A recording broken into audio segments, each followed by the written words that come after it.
A huge dog tracked down a litter of orphaned wolf cubs. But then, something incredible happened. Bella gazed into the distance. Each of her steps was measured, as if she was tracing an invisible path through the woods. The German Shepherd Wolf mix was following a scent that tugged at something deep and primal inside her.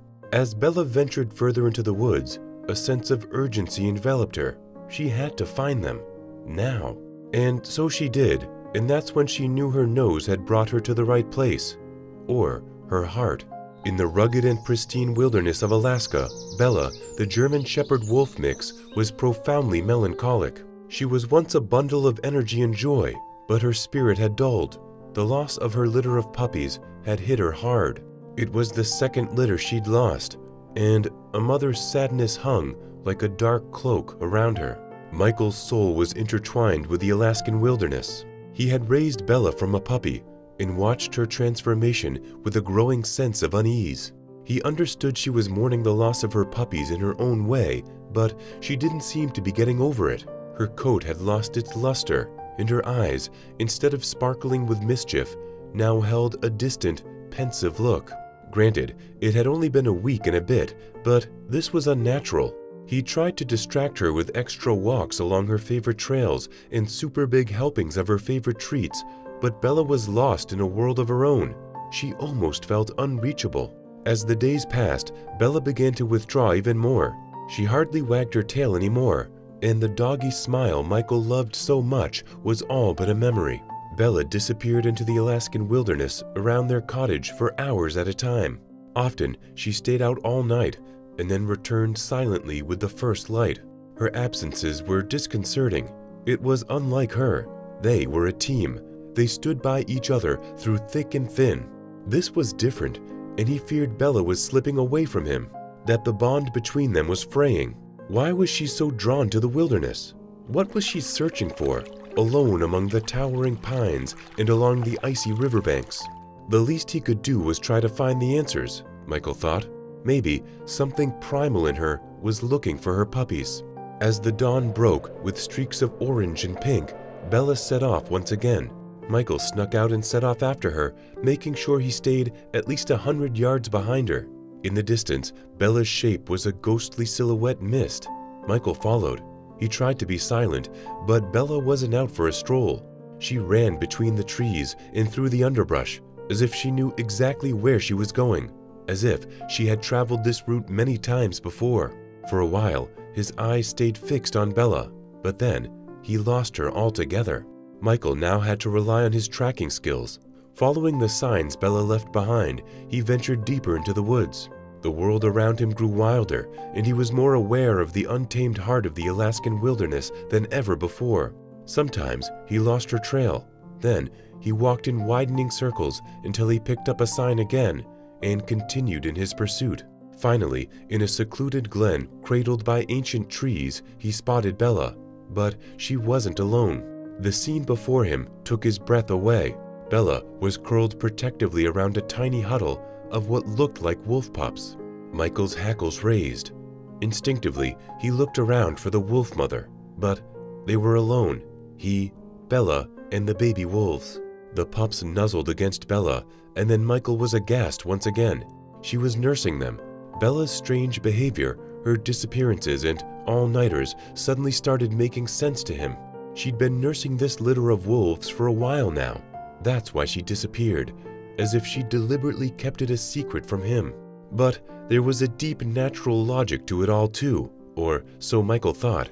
She'd lost her own puppies, and somehow she had discovered the wolf den. If this was the spot she'd been returning to every day, and he had no doubt it was, then the mother must have disappeared. Bella had become a surrogate for these orphaned wolves, and in that way her maternal instinct was satisfied. Only this was motherly care that transcended the boundaries between species. Or did it? He knew German Shepherds share 99.9% of their DNA with wolves and are said to be descendants of the gray wolves. Plus, Bella wasn't purely a German Shepherd. She was a wolf hybrid, so it only made sense that the picture before him wasn't entirely as far-fetched as it seemed at first. Sheltered in the underbrush and believing Bella was none the wiser about his presence, Michael suddenly had a few important decisions to make. These pups were safe, for now, and so was Bella. If the mother wolf was still alive, she would have returned by now and chased Bella off. But what was to be done about the pups? Sure, Bella could raise them until they were weaned, but what then? How would they learn the wolf behavior that was essential for their survival? In an instant, Michael decided not to interfere with the status quo for now. He would contact Sean Doherty, a local wildlife expert, and ask him for advice. Sean was what many called a wild man. He'd grown up in the Alaskan wilderness, much like Michael, but he'd made studying the fauna and flora his life's calling. Silently, Michael hoped Sean was in town. He often wasn't. Sean frequently made trips into the wilderness and often stayed away for weeks at a time. He was a loner, and nobody ever knew where he went on these expeditions of his, or how long he would stay away. Michael retreated quietly from the glen. On the way back to their cottage, Michael's mind was a whirl of questions and emotions. He was determined to protect Bella and her newfound family. More than that, he had a burning desire to understand the bond that had formed in the shadow of the forest. Bella, in her grief, had found a new calling, and Michael would do everything in his power to support her. The next morning, Michael was offered a whiskey. It wasn't even 9 o'clock yet. He sat in Sean Doherty's cluttered living room, sneezed from the dust, and waited for the wild man to sit down. When Michael started speaking, Sean listened intently. When he was done, silence hung in the air for a while. Sean was organizing his thoughts. What followed was deeply disturbing. Sean started telling him about the lucrative trade in wolf pelts. It was a dark business with a ready market on the internet, but there was a twist. Poaching wild wolves was becoming more trouble than it was worth. If a poacher was caught, he would stare a lengthy prison sentence in the face. So, like most criminal enterprises do, poachers had evolved. Illegal breeding facilities were cropping up everywhere. Instead of killing wolves, poachers now trapped or darted them. The animals were then transported to these clandestine facilities where they were bred to exhaustion. Adult wolves were slaughtered for their pelts and sold into a ready market. The story horrified Michael. But what about the pups Bella found? He asked. Sean told him that the poachers would have seen she was a nursing female. That would have made her incredibly valuable. If the poachers could find the pups and return to the breeding facility with the mother and her offspring, a huge payday awaited them. But something probably went wrong. Either the wolf fought back during the capture process and had to be killed, or she died of stress while all of it was happening. Then Sean frowned and said, "I have no doubt they looked for the pups. It's just luck they didn't find them, but my concern is that they'll be back on the off chance the pups survived. It's just too valuable a prize to pass up." Sean sipped at his second whiskey as he prepared breakfast. He suggested Michael allow Bella to continue nursing the wolf litter for a few more days.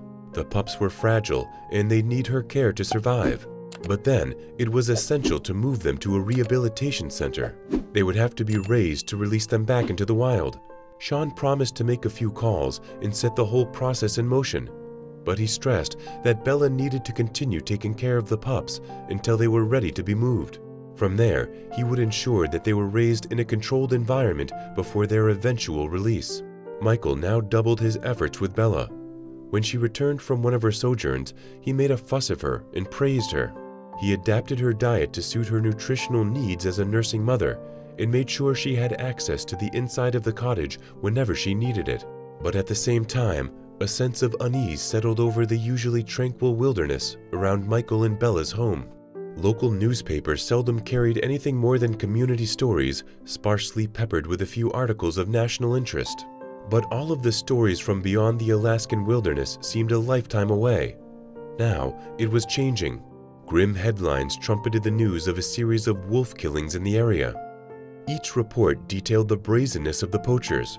Their deadly presence cast a long shadow over the entire region. Michael had picked up a few newspapers in town before he headed home. As he read the first of the articles, a chill ran down his spine.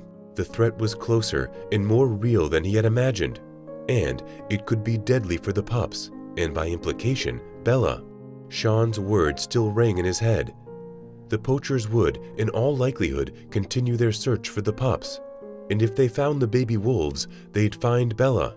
Michael knew she would defend them with her own life, and that couldn't end well. There was a deep, gnawing fear in his belly.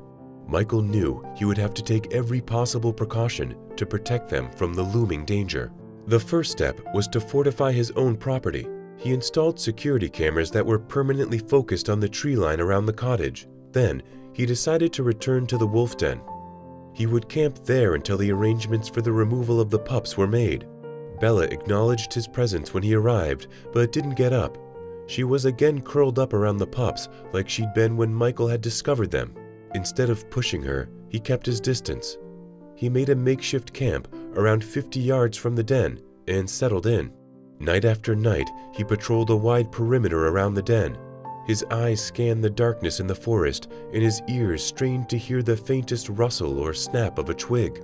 On the third night, disaster struck. Bella snuck away into the trees, alerted by a sound she didn't like. Michael had dozed off and noticed her absence too late. He woke up from the unmistakable crack of a rifle shot. He flew out of his sleeping bag and chambered around in his rifle. It was almost impossible to determine the direction from which the gunfire had come. The sound of the shot ricocheted from the trees, and echoes built upon echoes, camouflaging its origin. But he ran from his makeshift camp anyway. He did what he did when he tracked Bella on the first day. Michael moved in ever-widening circles until he found her. When he did, he fired 2 quick rounds in different directions to let the poachers know someone was ready to fight back. Then, Michael dropped to his knees. Bella had been shot. She'd probably been mistaken for a wolf because of her size and had become an unintended victim of their illicit hunt. The bullet had grazed her flank and sent her tumbling down a short incline. She was dazed and confused, but she tried to stand up. Whimpering and limping, she walked around Michael, weakly wagging her tail. The sight of Bella, injured in this way, ignited an unknown fury in Michael. He carefully lifted Bella in his arms and then slid her over his shoulders. When he was sure she was as comfortable as possible, he set off in the direction of the wolf den. From there, it was about a mile to his cabin, and from there he would drive her to the vet in town. The pups would have to fend for themselves now. Their removal was no more than a day in the future now, so Michael decided not to take them to the cabin with him and Bella. The less human contact they had at this point, the easier their eventual rehabilitation would be. The incident had marked a turning point in Bella and Michael's quiet Alaskan existence. The threat was no longer abstract. It had manifested in the most painful and personal way. As soon as she was patched up and bandaged, the news of Bella's shooting spread like wildfire through the community. Everybody in the small town knew her. The news that someone had tried to harm her sparked a wildfire of indignation and a fervent desire for justice among the locals. Sean was on his way back with a team from a nearby wolf rehabilitation center. By sunrise the next morning, a group of about 12 men gathered at Michael's cabin. He sleepily opened the door and was confronted with a posse of heavily armed men, united in their anger and hunger for retribution. They were a hunting party, they said. Only they weren't going to be hunting for wildlife. They were out to hunt the poachers. When Michael asked what they would do when they caught up with the illegal hunters, they smiled. One man drew a thumb across his throat. Nothing more needed to be said. Michael was immediately apprehensive. He understood their anger. Heck, he felt it himself, and he shared their desire for justice. But not in this way. Retribution was not the answer. Justice must be served, but not like this. It has to be through the law. His gaze swept the faces of the men around him. As he spoke, the tension in the air slowly dissipated. The men began to see reason, and 30 minutes later, they agreed to rally the Department of Wildlife and the local police and offer their help there. That afternoon, Bella returned to the pups. Michael followed on her heels. It was tough going for Bella, but she persisted. At the den, the pups greeted her with excited whining and started nursing even before she had a chance to lie down. It was here that Sean and the experts from the Wolf Rehabilitation Center found them. The time for the next crucial step in the survival of the wolf pups was at hand. The experts outlined their plan. As they discussed the logistics, one of the experts turned to Michael and made a request that carried enormous significance. On the one hand, it was a recognition of the tremendous bond that had formed between Bella and the pups. But, on the other hand, it would separate him and Bella for at least a month. Michael knew Bella's commitment to the pups, and he also knew how, despite being shot, the pups had helped her heal after she lost her own litter. He agreed on the spot. This made the plan perfect. Sean explained that Bella's presence would provide invaluable support for the pups during the first stage of their rehabilitation, and she would help to minimize human contact because she'd be taking care of their feeding. It was a win for the pups all the way. With the plan in place and Bella's participation secured, the pups were transported to the specialized facility where they would receive the care they needed. Meanwhile, the authorities snapped into action. Roadblocks were set up, and an intelligence network began to work on tracking the poachers. 2 days later, they were apprehended. Sean visited the cabin personally to share the news with Michael, and at the same time assured him that Bella was doing just fine, as were the wolf pups. By the time Bella was returned to Michael, syndicated newspapers and television channels had picked up on the story of the dog who was raising wolf pups. Bella arrived in town to a hero's welcome.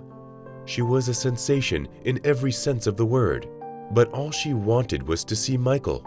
When the door of the sanctuary's vehicle opened, she flew out like gray lightning. Before he could anchor himself, she jumped into Michael's arms and toppled him over backward.